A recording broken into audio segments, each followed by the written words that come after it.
ഇരട്ടിയുടെ ഇരട്ടി ഫലത്തിലേക്ക് അത് കിട്ടാൻ സാധ്യതയുണ്ട്.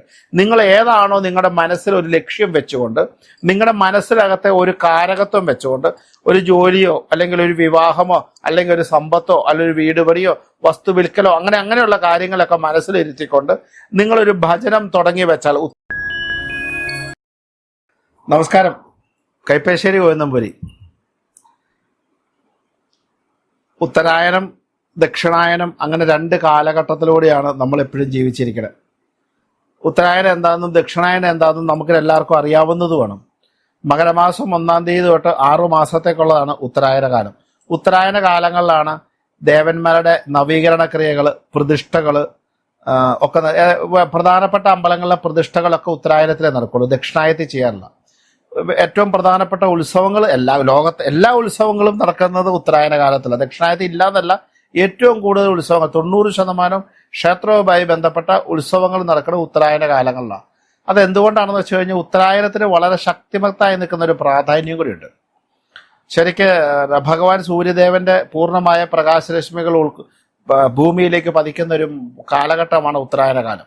അതുപോലെ തന്നെ ഈ ദേവന്മാരെ സംഭവിച്ച ദക്ഷിണായന കാലം എന്ന് പറയുന്നത് അവർക്ക് എന്താ പറയുക, ദക്ഷിണായന കാലത്തേക്കാൾ ഉപരി ഉത്തരായന കാലത്ത് ശക്തി കൂടുന്ന ഒരു കാലഘട്ടം. പകൽ ഉണർന്നിരിക്കുന്ന ദേവന്മാർ പകൽ ഉണർന്നിരിക്കുന്നു, അങ്ങനെയാണ് പറയുന്നത്. ഈ ഉത്തരായന കാലത്ത് നമ്മൾ ഇപ്പൊ പ്രദോഷം എടുക്കണം. പ്രദോഷത്തിന്റെ ഒന്ന് എടുത്താലേ പ്രദോഷത്തിന് ഗുണമുള്ളൂ. ഇപ്പൊ ഇന്ന് എനിക്ക് പറ്റില്ല, നാളെ ഞാൻ പ്രദോഷം എടുക്കാന്ന് പറഞ്ഞാൽ ആകില്ല. ശിവരാത്രി എടുക്കണം. ഇന്നിപ്പോ ശിവരാത്രിക്ക് എനിക്ക് ഇത്തിരി വിശപ്പ് കൂടുതല, ഇന്ന് ഞാൻ ഉപവാസം എടുക്കില്ല, നാളെ ശിവരാത്രി എടുത്തോടാം മഹാദേവ എന്ന് പറഞ്ഞാൽ ആകില്ല. ഈ കഴിഞ്ഞ ദിവസം എന്താ പറയുക, ചെങ്ങന്നൂര് എന്ന് പറഞ്ഞ ഒരു ടീച്ചറ് മഹാദേവന്റെ അമ്പലത്തിൽ പോയി ഞാൻ പറഞ്ഞു കഴിഞ്ഞപ്പം ടീച്ചറ് ഒരു ദിവസം സംശയമായിട്ട് വിളിച്ചു വെച്ചാണ്, തിരുമേനി പാർവതിയുടെ അമ്പലമുണ്ട്, ഞാൻ പാർവതി ദേവിയുടെ നടക്കുക, എന്നിട്ട് മഹാദേവോട് പറയാൻ പറഞ്ഞാൽ മതിയോ എന്ന്, എനിക്ക് ശിവന്റെ അമ്പലത്തിൽ പോലുള്ള സമയം കിട്ടില്ല രാവിലെ എന്ന്. ശരിക്കും പറഞ്ഞാൽ ഞാൻ ഒരാഴ്ച മുഴുവൻ അത് ഓർത്ത് ചിരിച്ചു. അദ്ദേഹത്തിന്റെ ഭാര്യയാണല്ലോ പാർവതി.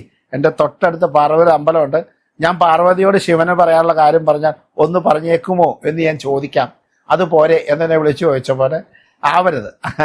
അപ്പൊ നമുക്ക് ഓരോ ദിവസത്തിന് പ്രാധാന്യം ഉള്ളതുപോലെ തന്നെ മാസങ്ങൾക്ക് പ്രാധാന്യമുണ്ട്. മാസങ്ങളുടെ പ്രാധാന്യം എന്താണെന്ന് വെച്ച് കഴിഞ്ഞാൽ, എല്ലാ ഈശ്വരന്മാരും ഉണർന്നിരിക്കുന്ന കാലഘട്ടത്തിൽ ഏറ്റവും ശക്തമായി നിൽക്കുന്ന പ്രതിഷ്ഠകളൊക്കെ നടക്കുന്ന കാലഘട്ടത്തിൽ ആ പ്രതിഷ്ഠയ്ക്ക് ശക്തമായി നിൽക്കുന്ന ശക്തിയെ ദാനം ചെയ്യാൻ പറ്റുന്ന കാലഘട്ടം. അതങ്ങനെ ഒരുപാട് എന്താ പറയണേ, ഈ ആചാരങ്ങളും അനുഷ്ഠാനങ്ങളും നിറഞ്ഞ 6 മാസമാണ് ഉത്തരായനം. അപ്പൊ ഈ ഉത്തരായനത്തിൽ എന്ത് പ്രതിഷ്ഠകൾ ചെയ്താലും അത് വളരെ ഗംഭീരമാണ്. ഉത്തരായനത്തിൽ വീട് കയറി താമസിക്കാം, ഉത്തരായനത്തിൽ വീടിന് തറക്കല്ലിടുക, ഉത്തരായനത്തിൽ വീട് പണി തുടങ്ങുക, ഉത്തരായനത്തിൽ ജോലിക്ക് കയറുക, ഉത്തരായനത്തിൽ പുതിയ വ്യവസായ സ്ഥാപനങ്ങൾ ആരംഭിക്കുക, ഉത്തരായനത്തിൽ പുതിയ വിദ്യാഭ്യാസം തുടങ്ങാനുള്ളത് തുടങ്ങുക, ഉത്തരായനത്തിൽ പുതിയ എന്താ പറയുക കാർഷിക വൃത്തികൾ തുടങ്ങുക. അങ്ങനെ ഉത്തരായനത്തിൽ എന്ത് തുടങ്ങിയാലും ആ ഉത്തരായനത്തിൽ ചെയ്യുന്ന പ്രവൃത്തികൾക്ക് ഒരു ഭാഗ്യം പൊതുവെ ഉള്ള ഒരു കാലഘട്ടമാണ്. അപ്പൊ അങ്ങനെ ഉള്ള ഉത്തരായന കാലത്തില് നമ്മളിപ്പം എന്താ പറയണ, എല്ലാ ദിവസവും നമ്മൾ നാമം ജപിക്കുന്നുണ്ട്. ഈ 2025 എന്ന് പറഞ്ഞ നാമജപ വർഷമാണെന്ന് നമ്മൾ പറഞ്ഞിട്ടുണ്ട്. അങ്ങനെ ആണെങ്കിൽ പോലും ഉത്തരായനത്തിൽ ജപിക്കുന്നതിന് ശക്തി കൂടുതലാണ്. ദക്ഷിണായനത്തിൽ ശക്തി കുറവ് എന്നുള്ള അർത്ഥമല്ല, ദക്ഷിണായനത്തിനേക്കാൾ കൂടുതൽ ശക്തിമത്തായ കാലഘട്ടമാണ് ഉത്തരായന കാലം. ഉത്തരായന കാലം എന്ന് പറഞ്ഞിട്ടുണ്ടെങ്കിൽ നമ്മൾ ചെയ്യുന്ന നാമജപാദികൾക്ക് ഇരട്ടി ഫലങ്ങളെ നൽകുന്ന, നമ്മൾ ചെയ്യുന്ന സൽപ്രവൃത്തികൾക്ക് ഇരട്ടി നന്മകൾ ചെയ്യുന്ന, നമ്മൾ ചെയ്യുന്ന നന്മയ്ക്ക് ഇരട്ടി ഫലം കിട്ടുന്ന കാലഘട്ടമാണ് ഉത്തരായന കാലം. അപ്പൊ ഉത്തരായന കാലത്തിൽ എന്ത് ചെയ്താലും അതിനൊക്കെ വളരെ വളരെ വളരെ കേമത്വമുണ്ട് എന്നാണ് പറയുന്നത്, വളരെ ഗംഭീരമായ അവസ്ഥയുണ്ട് എന്നാണ് പറയുന്നത്. അപ്പൊ അതുകൊണ്ട് തന്നെ ആ പറയുന്ന കാര്യങ്ങൾ കൂടുതലായിട്ട് ചെയ്യാൻ പറ്റുക എന്ന് പറഞ്ഞാൽ അത് നല്ലത് തന്നെയാണ്, യാതൊരു സംശയവും വേണ്ട. അപ്പൊ ഈ ഉത്തരായന കാലം നമ്മൾ നാമജപാദികൾ ചെയ്യുവാണെങ്കിൽ, നാമങ്ങൾ ജപിക്കുവാണെങ്കിൽ, ഭഗവത് ദർശനങ്ങൾ നടത്തുവാണെങ്കിൽ, വിശേഷ്യ അമ്പലങ്ങൾ ദർശനം നടത്തിയാൽ അതിനൊക്കെ ഫല കൂടുതലാണ്. കാരണം ഉത്തരായന കാലത്ത് 1-2, അപ്പൊ അടുത്തുള്ളവരെ സംബന്ധിച്ചല്ല, അകലെയുള്ളവരെ സംബന്ധിച്ച് 1-2 പ്രാവശ്യം ഗുരുവായൂരമ്പലത്തിൽ ദർശനം നടത്തുക, ശ്രീപത്മനാഭനെ കാണുക, ആറ്റുകാലമ്മ, കൊടുങ്ങല്ലൂരമ്മ, ചോറ്റാനിക്കരമ്മ പോലുള്ള അമ്മമാരെ കാണുക. അതുപോലെ തന്നെ കൊട്ടാരക്കര ഗണപതിയെ കാണുക, ഏറ്റുമാനൂരപ്പൻ, വൈക്കത്തപ്പൻ, അങ്ങനെയുള്ള ഈ മഹാദേവന്മാരെ കാണുക. അതുപോലെ തന്നെ അങ്ങനെ എന്താ പറയുക, വൈഷ്ണവ പ്രാധാന്യമുള്ള തൃപ്പൂണിത്തുറയപ്പൻ, ഗുരുവായൂരപ്പൻ, ശ്രീപത്മനാഭൻ, അങ്ങനെ പ്രധാനപ്പെട്ട വൈഷ്ണവാദി ക്ഷേത്രങ്ങളിൽ പോയി തൊഴുക. ഇങ്ങനെയൊക്കെ ഒരുപാട് ഒരുപാട് ഒരുപാട് 108 ശിവാലയങ്ങളും 108 ദുർഗാലയങ്ങളും നിറഞ്ഞ നമ്മുടെ ഈ നാട്ടിൽ അങ്ങനെയുള്ള അമ്പലങ്ങളുണ്ട്. ആ അമ്പലങ്ങളിലൊക്കെ ദർശനം നടത്തുക, പ്രാർത്ഥിക്കുക. ഇതൊക്കെ ഉത്തരായനത്തിൽ ചെയ്യുന്നത് അതിഗംഭീരമാണ്. എന്ന് പറഞ്ഞാൽ, കുറച്ചുകൂടി വ്യക്തമായിട്ട് പറഞ്ഞാൽ, ഉത്തരായന കാലത്തിന് കൂടുതലായി നിൽക്കുന്ന ദൈവഭജനം ചെയ്യും തോറും ഇരട്ടിയുടെ ഇരട്ടി ഫലത്തിലേക്ക് അത് കിട്ടാൻ സാധ്യതയുണ്ട്. നിങ്ങൾ ഏതാണോ നിങ്ങളുടെ മനസ്സിൽ ഒരു ലക്ഷ്യം വെച്ചുകൊണ്ട്, നിങ്ങളുടെ മനസ്സിലകത്തെ ഒരു കാരകത്വം വെച്ചുകൊണ്ട്, ഒരു ജോലിയോ അല്ലെങ്കിൽ ഒരു വിവാഹമോ അല്ലെങ്കിൽ ഒരു സമ്പത്തോ അല്ലെങ്കിൽ ഒരു വീട് പണിയോ വസ്തു വിൽക്കലോ അങ്ങനെയുള്ള കാര്യങ്ങളൊക്കെ മനസ്സിലിരുത്തിക്കൊണ്ട് നിങ്ങളൊരു ഭജനം തുടങ്ങി വെച്ചാൽ, ഉത്തരായന കാലത്തൊരു മടങ്ങി തുടങ്ങി വെച്ചാൽ, ആ ഉത്തരായനത്തെ കാലത്ത് തന്നെ അതിനൊരു തീരുമാനത്തിലേക്ക് എത്താൻ സാധ്യതയുണ്ടാവുന്നു. അല്ലെങ്കിൽ ഉത്തരായന കാലത്തിലെ ജപം കൊണ്ട് നിങ്ങൾ ഉദ്ദേശിക്കുന്ന കാര്യത്തിലേക്ക് എത്തിച്ചേരാൻ നിങ്ങൾക്ക് സാധിക്കും. കാരണം നിങ്ങൾ ചെയ്യുന്നതിൻ്റെ ഫലം 4 ഇരട്ടിയാണ് ഉത്തരായന കാലം. അപ്പൊ ഈ സമയത്ത് ഭക്തിയാൽ, ക്ഷേത്ര ദർശനം കൊണ്ട്, നാമജപാദികൾ കൊണ്ട്, ദാനം കൊണ്ട്, കർമ്മം കൊണ്ട്, പുണ്യം കൊണ്ട്, പിതൃക്കളുടെ പ്രീതി കൊണ്ട് പുണ്യ പൂങ്കാവനമാക്കാൻ ഓരോ കുടുംബങ്ങൾക്കും സാധിക്കുന്ന കാലഘട്ടമാണ് ഉത്തരായന കാലം. നമ്മളിപ്പം എന്താ പറയുന്ന നമുക്കിപ്പോൾ അമ്പലത്തിൽ പോകാൻ പറ്റും. ഒരു സാധാരണ ഭക്തനെ സംബന്ധിച്ച് അമ്പലത്തിൽ പോകാൻ പറ്റും, അമ്പലത്തിൽ അത്യാവശ്യം വഴിപാടുകൾ കഴിക്കാൻ പറ്റും, അമ്പലത്തിൽ കാര്യങ്ങൾ ചെയ്യാൻ പറ്റും. അതുപോലെ തന്നെ ഇടയ്ക്ക് ഇതുപോലെ വീട്ടിൽ ചോറൊക്കെ ഉണ്ടാക്കിയിട്ട് അന്നദാനങ്ങൾ നടത്താൻ പറ്റും. എന്താ പറയുക, ഈ അന്നദാനങ്ങൾ, അതായത് നമ്മളിപ്പോൾ പാവപ്പെട്ടവർക്ക് ഒരു നേരത്തെ ചോറ് കൊടുക്കാൻ സാധിക്കുക, അല്ലെങ്കിൽ കുറച്ച് അരി മേടിച്ചു കൊടുക്കാൻ സാധിക്കുക, അനാഥാലയങ്ങളിൽ വിശപ്പുള്ളവൻ്റെ വിഷം അറിയാൻ സാധിക്കുക, അങ്ങനെ ദാനങ്ങൾ ചെയ്യുക. നമ്മുടെ പിതൃതുല്യരായി നിൽക്കുന്ന, ഗുരുതുല്യന്മാരായി നിൽക്കുന്ന ആൾക്കാരെ ഒന്ന് നമസ്കരിക്കാൻ പറ്റുക, അവരെ കണ്ടൊന്ന് വണങ്ങുക. നമ്മുടെ ഗുരുക്കന്മാരെ, നമുക്ക് നല്ലത് പറഞ്ഞു തരുന്നവരെ ഒന്ന് നമസ്കരിക്കുക, അവരുടെ അനുഗ്രഹത്തിനായിട്ട് 1 മിനിറ്റ് നിൽക്കുക. അങ്ങനെയൊക്കെ വളരെ വളരെ വളരെ ഗംഭീരമാണ്. മനസ്സിലാവുന്നുണ്ടോ? കാരണം പ്രത്യേകിച്ച് എന്താ പറയുക, നമ്മളെ പഠിപ്പിച്ചവര്, ഇപ്പം എന്താ പറയുക, നന്മയുള്ള വഴി പറഞ്ഞു തരുന്നവര്, അവരൊക്കെ ഒന്ന് ബഹുമാനിക്കണമൊക്കെ ജീവിതത്തിൽ ഒരുപാട് അഭിവൃദ്ധി ഉണ്ടാക്കും. അങ്ങനെയുള്ള കാര്യങ്ങളൊക്കെ ചെയ്യുക.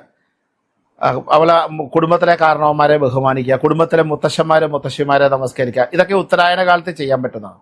അതുപോലെ ഉത്തരായന കാലത്തിൽ രാവിലെയും വൈകുന്നേരവും കുടുംബങ്ങളിൽ വിളക്ക് വയ്ക്കുക, രാവിലെയും വൈകുന്നേരവും കുടുംബത്തിൽ നാമജപാദികൾ ചെയ്യുക, ആഴ്ചയിൽ 1-2 ദിവസമെങ്കിലും ക്ഷേത്ര ദർശനങ്ങൾ ചെയ്യുക.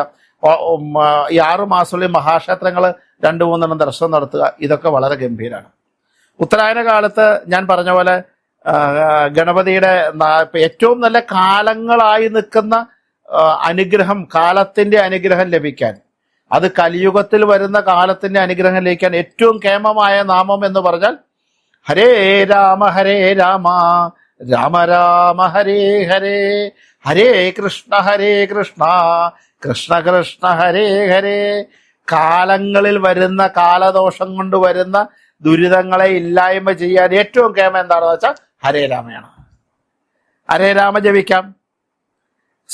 ബുദ്ധിയുടെ കാരകനായി നിൽക്കുന്ന, എല്ലാ ബുദ്ധിയും നന്മ, എല്ലാ ഐശ്വര്യത്തെയും നൽകുന്ന, എല്ലാ വിഘ്നങ്ങളും മാറ്റുന്ന, എല്ലാ കാര്യങ്ങളും ലക്ഷ്യത്തിൽ എത്തിക്കാൻ സാധിക്കുന്ന ഗണപതി ഭഗവാനെ ഉപാസിച്ച് ഗം ഗണപതേ നമ, ഗം ഗണപതേ നമ, അങ്ങനെ ഗണപതിയുടെ നാമങ്ങള്, കീർത്തനങ്ങൾ, അതൊക്കെ ജപിക്കാം. അതുപോലെ തന്നെ എന്താ പറയണേ, ദേവാദിദേവനായിരിക്കുന്ന മഹാദേവനെ ഓർത്തുകൊണ്ട് നമഃശിവായ ജപിക്കാം. ശിവം ശിവകരം ശാന്തം ശിവാത്മാനം ശിവോത്തമം ശിവമാർഗപ്രണേതാരം പ്രണതോസ്മി സദാശിവം ജപിക്കാം. അതുപോലെ തന്നെ മഹാവിഷ്ണു സമ്പത്തിന്റെ, ഐശ്വര്യത്തിന്റെ, സന്താനത്തിന്റെ എന്ന് വേണ്ട എന്ത് സുഖം കിട്ടണോ ആ സുഖത്തിന്റെ മുഴുവൻ കാരകനായി നിൽക്കുന്ന നാരായണമൂർത്തിയെ ഓർത്തുകൊണ്ട്, മഹാവിഷ്ണുവിനെ ഓർത്തുകൊണ്ട് നാരായണായ നമ നാരായണായ നമ നാരായണായ നമ നാരായണ ജപിക്കാം. നാരായണനാമം ജപിക്കാം. നാരായണായ വിദ്മഹേ വാസുദേവായ ധീമഹി തന്നോ വിഷ്ണു പ്രചോദയാൽ. വിഷ്ണു ഗായത്രി ഞാൻ പറഞ്ഞു തന്നിട്ടുണ്ട്, അത് ജപിക്കാം. അതുപോലെ ശ്രീകൃഷ്ണനെ പ്രാർത്ഥിക്കാം, ശ്രീകൃഷ്ണന്റെ നാമങ്ങൾ ജപിക്കാം, ശ്രീരാമനെ പ്രാർത്ഥിക്കാം. അപ്പൊ അങ്ങനെയുള്ള നാമജപാദികൾ കൊണ്ട് അനന്തായ നമ, അച്യുതായ നമ, ഗോവിന്ദായ നമ അത് ജപിക്കാം. എത്ര ഉരു എന്നുള്ളതല്ല, 21, 44, 36, 108 അത് നമ്മുടെ സമയം പോലെ ജപിക്കാം. നമ്മൾ സ്ഥിരം ജപിച്ചിരിക്കുന്ന നാമങ്ങൾ എത്രയാണോ അത് പൂർത്തിയാക്കുകയും വേണം. ഇത്ര ഒരു പൂർത്തിയാക്കാമെന്നൊരു നിഷ്കർഷയോടെ തുടങ്ങിയ നാമങ്ങളൊക്കെ അതുപോലെ ജപിക്കാം. അതിൻ്റെ കൂടെ ഇതൊക്കെ ജപിക്കാം. അതുപോലെ തന്നെ കാളി കാളി മഹാകാളി ഭദ്രകാളി നമസ്തുതേ കുലഞ്ചക്കുലധർമ്മഞ്ച പാഞ്ചപാലയ പാലയ ഭഗവതിയെ ധ്യാനിച്ച് അത് നാമം ജപിക്കാം. അങ്ങനെ ഇങ്ങനെയുള്ള ജപാദികൾ കൊണ്ട് അല്ലെങ്കിൽ ഇങ്ങനെയുള്ള ജപാദികൾ ജപിച്ച് 6 മാസം കൊണ്ട് ഭഗവാന്റെ ഈ ഉത്തരായന കാലത്തിൽ നമ്മൾ ജപിക്കുന്നതിൻ്റെ 4 ഇരട്ടി ഫലം നമ്മളിലേക്ക് എത്തുന്ന കാലഘട്ടത്തിൽ നമ്മൾ 4 ഇരട്ടി ജപിച്ച് 16 ഇരട്ടി ഫലം നമ്മളിലേക്ക് കിട്ടുന്ന അവസ്ഥയിലേക്ക് നമ്മൾ എത്തിച്ചേരണം. ശരിക്കും പറഞ്ഞാൽ ഒന്ന് നിങ്ങൾ മനസ്സിലാക്കുക, ഏറ്റവും വലിയ മഹാക്ഷേത്രങ്ങൾ എടുത്താലും, അത് ഗുരുവായൂരമ്പലം എടുത്താലും ശബരിമല ശാസ്താവിന്റെ അമ്പലം എടുത്താലും, ഏറ്റവും അവിടെയും ആ തിരുമേനി, ആ കഴിക്കുന്ന പൂജകൻ അല്ലെങ്കിൽ തന്ത്രിയായി നിൽക്കുന്ന ആചാര്യശ്രേഷ്ഠൻ അല്ലെങ്കിൽ ആ തിരഞ്ഞെടുക്കപ്പെടുന്ന ബ്രാഹ്മണ ശ്രേഷ്ഠൻ അദ്ദേഹത്തിന്റെ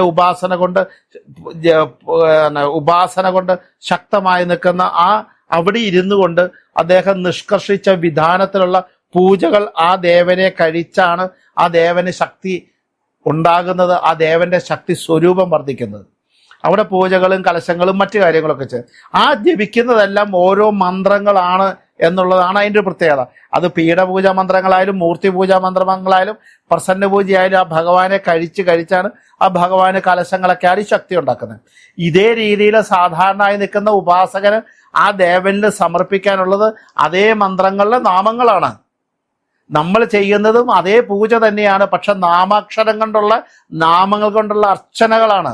ആ നാമങ്ങൾ കൊണ്ടുള്ള അർച്ചനകൾ നമ്മൾ എത്രമാത്രം ചെയ്യുന്നു അതനുസരിച്ചുള്ള ഓറ, അതിനനുസരിച്ചുള്ള അനുഗ്രഹം നമ്മളിലേക്ക് വളർന്ന് വരുവാണ്. എപ്പോഴും ഞാൻ പറയാറുണ്ട്, നമ്മുടെ ജീവിതത്തിൽ സമ്പത്ത് കൊണ്ടോ ആരോഗ്യം കൊണ്ടോ ഒരു രാഷ്ട്രീയമായ ശക്തി കൊണ്ടോ ഒരു ശക്തി കൊണ്ടും ജയിക്കാൻ പറ്റാത്ത എല്ലാ സ്ഥലത്തും ജയിക്കാൻ പറ്റുന്നത് ഭാഗ്യം കൊണ്ടും ഈശ്വരാധീനം കൊണ്ടും മാത്രമാണ്. ഒരു ടെസ്റ്റ് എഴുതി പാസ്സാവണമെങ്കിൽ ഈ പവർ പറ്റില്ല. ഒരു നല്ല രീതിയിൽ ഒരു ജോലി നടത്തിക്കൊണ്ട് പോകണമെങ്കിൽ അവിടെ ഭാഗ്യം വേണം. നല്ല അസുഖം വരാതെ ജീവിക്കണമെങ്കിൽ അവിടെ ഒരു ഭാഗ്യം വേണം. നല്ല രീതിയിൽ കുടുംബ ബന്ധങ്ങൾ കൊണ്ടു നടക്കണമെങ്കിൽ അവിടെ ഒരു ഭാഗ്യം വേണം. കിട്ടുന്ന പൈസക്ക് ഉയർച്ച വേണമെങ്കിൽ അവിടെ ഒരു ഭാഗ്യം വേണം. നല്ല കുട്ടികൾ ഉണ്ടാവാനും ആ കുട്ടികൾ നന്നാവാനും അവർക്ക് വിദ്യാഭ്യാസം വേണമെങ്കിൽ ഒരു ഭാഗ്യം വേണം. എത്ര സമ്പത്ത് വന്നാലും അത് ഉപയോഗിക്കണമെങ്കിൽ ഒരു ഭാഗ്യം വേണം. അങ്ങനെ ഭാഗ്യം എന്ന് പറയുന്ന സാധനം നമുക്ക് വേണമെങ്കിൽ അത് കിട്ടുന്ന സ്ഥലം തൊട്ടടുത്ത ഒരു മാർക്കറ്റിലും കിട്ടില്ല. ഈശ്വര സവിധത്തിൽ നിന്ന് മാത്രമേ ലഭിക്കുള്ളൂ. ഈശ്വര സവിധത്തിൽ നിന്ന് ലഭിക്കുന്ന അനുഗ്രഹമാണ് നമ്മുടെ ഭാഗ്യം. അപ്പൊ ഈശ്വര സവിധത്തിൽ നിന്ന് അനുഗ്രഹത്തെ ലഭിക്കുവാനായിട്ട് ചെയ്യേണ്ട ഒരു കാര്യം ഈശ്വര ദർശനവും നാമജപവും മാത്രമാണ്. എന്തുകൊണ്ടാണ് യഥാസമയവും ഞാൻ നാമജപത്തെ പറയുന്നത്?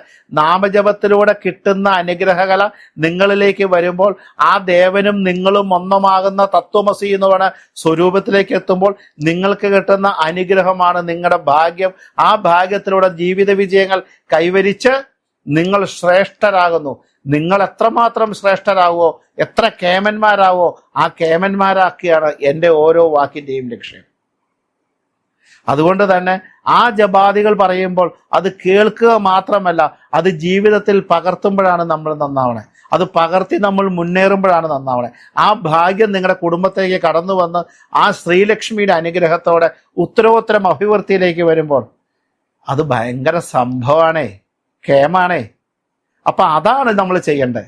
അതിനു വേണ്ടിയിട്ടാണ്. അപ്പൊ അതുകൊണ്ട് പിന്തുടരുക, പറയുന്നത് ശ്രദ്ധിക്കുക. നമസ്കാരം. ഗോവിന്ദം പുരി.